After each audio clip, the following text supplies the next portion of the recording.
ರಾಶಿಯಲ್ಲೇ ರವಿಯ ಸಂಚಾರ ಇರುವುದರಿಂದ ಒಂದು ರೀತಿಯಲ್ಲಿ ಒಳ್ಳೆಯದು, ಒಂದು ರೀತಿಯಲ್ಲಿ ಕಠಿಣ ಇದೆ. ಯಾಕೆಂದರೆ ಲಾಭೇಶನು ಜನ್ಮಕ್ಕೆ ಬಂದಾಗ ಏನಾದರೂ ಒಂದು ಕರ್ಮಸಿದ್ಧಿ ಆಗ್ತದೆ ಅಂತಂತ.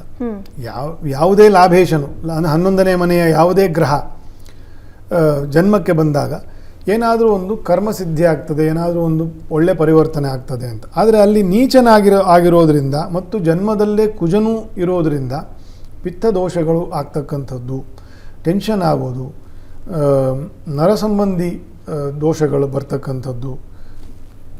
ಪಿತ್ತದೋಷ ಬಂದರೆ ನರಗಳಿಗೆ ಸಂಬಂಧಪಟ್ಟಿರೋ ದೋಷ ಬಂದೇ ಬರ್ತದೆ. ಅಂದರೆ ನರಗಳು ಊದ್ತಕ್ಕಂಥದ್ದು, ಗಂಟು ನೋವು, ಈ ರೀತಿಯ ಸಮಸ್ಯೆಗಳು ಬರುವ ಸಾಧ್ಯತೆ ಜಾಸ್ತಿ ಇರ್ತದೆ. ಈ ವರ್ಷಾಂತ್ಯದ ಕಾಲವೂ ಆದ್ದರಿಂದ ಈ ರೋಗಗಳು ಉಲ್ಬಣ ಆಗ್ತಕ್ಕಂಥ ಕಾರಣವೂ ಇದೇನೆ. ರವಿ ಯಾವಾಗ ನೀಚದಲ್ಲಿ ಇರ್ತಾನೆ, ನರಮಂಡಲಕ್ಕೆ ಅಧಿಗ್ರಹನು ರವಿಯ ಕಿರಣಗಳು ತಂಪು ಜಾಸ್ತಿ. ಹಾಗಾಗಿ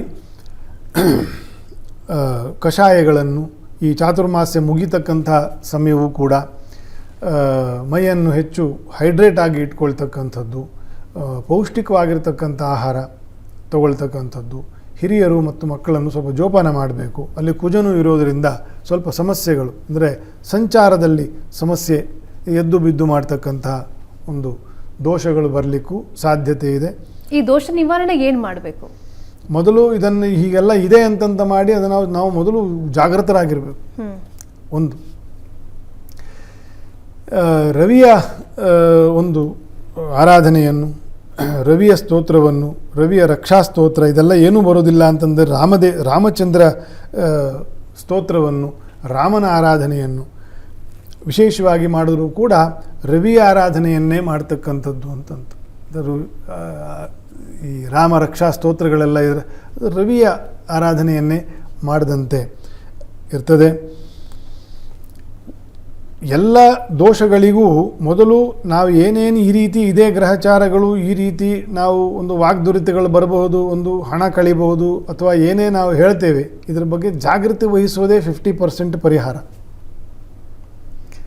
ಇನ್ನು 50% ದೇವತಾ ಉಪಾಸನೆ.